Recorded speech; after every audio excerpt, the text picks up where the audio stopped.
Welcome to another episode of Mike Reads. Today we'll be continuing in our series on the complete Federalist Papers. In the last read, I said that I would be reading Federalist 20 and 21 in this read, but Federalist 21 and 22 are actually contiguous, so instead of breaking up those two reads, that singular contiguous subject into two reads, I'm actually going to combine them into one and just get through 20 today, which should close out the same subject continued and close out this contiguous read with the previous reads. So let's dive right on into Federalist number 20, the same subject continued, which was the insufficiency of the present Confederation to preserve the Union. This one was written from the New York Packet, Tuesday, December 11th, 1787, and was written, again, by Madison with Hamilton and addressed to the people of the state of New York. The United Netherlands are a confederacy of republics, or rather of aristocracies of a very remarkable texture, yet confirming all the lessons derived from those which we have already reviewed.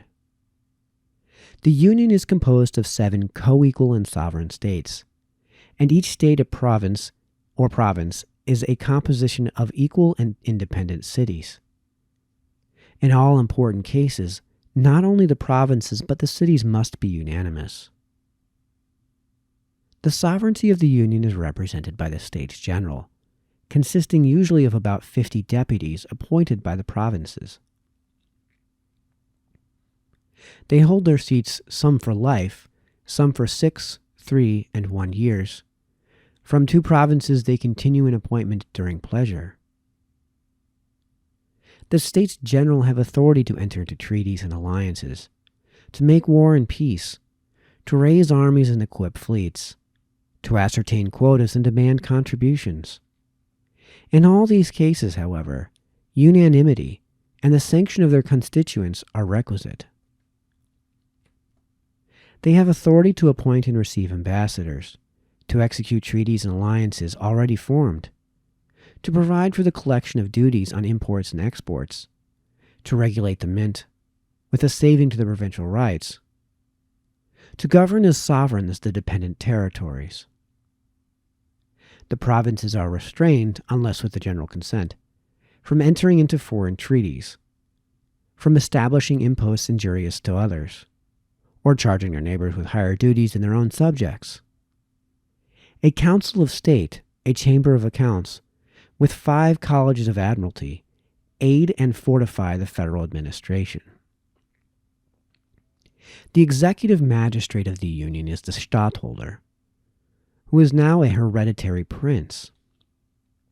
His principal weight and influence in the Republic are derived from this independent title, from his great patrimonial estates, from his family connections with some of the chief potentates of Europe, and more than all, perhaps, from his being Stadtholder in the several provinces, as well as for the Union, in which provincial quality he has the appointment of town magistrates under certain regulations, executes provincial decrees, presides when he pleases in the provincial tribunals, and has throughout the power of pardon. As Stadtholder of the Union, he has, however, considerable prerogatives. In his political capacity, he has the authority to settle disputes between the provinces when other methods fail, to assist at the deliberation of the States General and at their particular conferences, to give audiences to foreign ambassadors, and to keep agents for his particular affairs at foreign courts. In his military capacity, he commands the federal troops, provides for garrisons, and in general regulates military affairs, disposes of all appointments, from colonels to ensigns, and of the governments and posts of fortified towns. In his marine capacity, he is Admiral General and superintends and directs everything relative to naval forces and other naval affairs, presides in the admiralties in person or by proxy, appoints lieutenant admirals and other officers, and establishes councils of war whose sentences are not executed till he approves them. His revenue, exclusive of his private income, amounts to 300,000 florins. The standing army which he commands consists of about 40,000 men. Such is the nature of the celebrated Belgic Confederacy, as delineated on parchment. What are the characters which practice has stamped upon it? Imbecility in the government, discord among the provinces, foreign influences and indignities, a precarious existence in peace, and peculiar calamities from war. It was long ago remarked by Grotius that nothing but the hatred of his countrymen to the House of Austria kept them from being ruined by the vices of their constitution. The Union of Utrecht, says another respectable writer, reposes an authority in the States General seemingly sufficient to secure harmony, but the jealousy in each province renders the practice very different from the theory. In the same instrument, says another, obliges each province to levy certain contributions.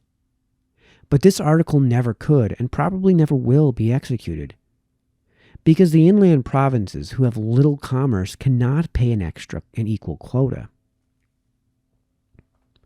In matters of contribution, it is the practice to waive the articles of the Constitution. The danger of delay obliges the consenting provinces to furnish their quotas without waiting for the others, and then to obtain reimbursement from the others by deputations, which are frequent or otherwise, as they can. The great wealth and influence of the province of Holland enable her to effect both these purposes. It has more than once happened that the deficiencies had to be ultimately collected at the point of the bayonet, a thing practicable, though dreadful, in a confederacy where one of the members exceeds in force all the rest, and where several of them are too small to meditate resistance. But utterly impracticable in one composed of members, several of which are equal to each other in strength and resources, and equal singly to a vigorous and persevering defense. Foreign ministers, says Sir William Temple, who was himself a foreign minister, elude matters taken ad referendum by tampering with the provinces and cities. In 1726, the Treaty of Hanover was delayed by these means a whole year.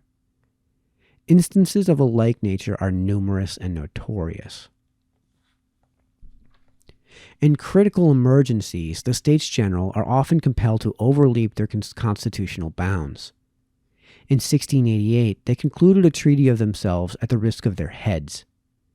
The Treaty of Westphalia in 1648, by which their independence was formally and finally recognized, was concluded without the consent of Zeeland. Even as recently as the last treaty of peace with Great Britain, the constitutional principle of unanimity was departed from. A weak constitution must necessarily terminate in dissolution, for want of proper powers, or the usurpation of powers requisite for the public safety. Whether the usurpation, when once begun, will stop at the salutary point, or go forward to the dangerous extreme, must depend on the contingencies of the moment. Tyranny has perhaps oftener grown out of the assumptions of power called for, on pressing exigencies, by a defective constitution than out of the full exercise of the largest constitutional authorities. Notwithstanding the calamities produced by the Stadtholdership, it has been supposed that without his influence in the individual provinces, the causes of anarchy manifest in the Confederacy would long ago have dissolved it.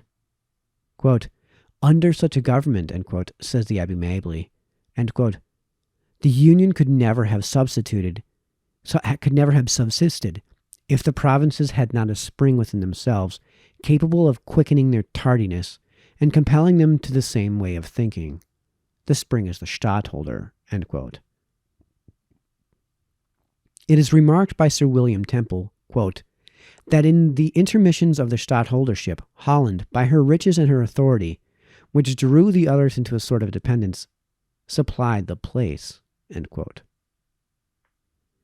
These are not the only circumstances which have controlled the tendency to anarchy and dissolution. The surrounding powers impose an absolute necessity of union to a certain degree, at the same time that they nourish by their intrigues the constitutional vices which keep the Republic in some degree always at their mercy. The true patriots have long bewailed the fatal tendency of these vices, and have made no less than 4 regular experiments by extraordinary assemblies convened for the special purpose to apply a remedy. As many times has their laudable zeal found it impossible to unite the public councils in reforming the known, the acknowledged, the fatal evils of the existing Constitution. Let us pause, my fellow citizens, for one moment over this melancholy and monitory lesson of history, and with the tear that drops for the calamities brought on mankind by their adverse opinions and selfish passions, let our gratitude mingle an ejaculation to heaven for the propitious concord which has distinguished the consultations for our political happiness. A design was also conceived of establishing a general tax to be administered by the federal authority.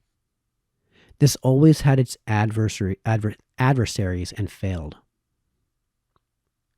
The unhappy people seem to be now suffering from popular convulsions, from dissensions among the states, and from the actual invasion of foreign arms, the crisis of their destiny. All nations have had their eyes fixed on the awful spectacle. The first wish prompted by humanity is that this severe trial may issue in such a revolution of their government as will establish their union and render it the parent of tranquility, freedom, and happiness. The next, that the asylum under which we trust the enjoyment of these blessings will speedily be secured in this country may receive and console them for the catastrophe of their own. I make no apology for having dwelt so long on the contemplation of these federal precedents. Experience is the oracle of truth, and where its responses are unequivocal, they ought to be conclusive and sacred. The important truth, which it unequivocally pronounces in the present case, is that a sovereignty over sovereigns, a government over governments, a legislation for communities, as contradistinguished from individuals, as it is a solecism in theory, so in practice it is subversive of the order and ends of civil polity. By substituting violence in the place of law, or the destructive coercion of the sword in place of the mild and salutary coercion of the magistracy. All right, that concludes Federalist number 20. We will continue in the Federalist Papers with Federalist number 21 and 22. In our next read, they are Other Defects of the Present Confederation. So until then, this has been Mike, signing off.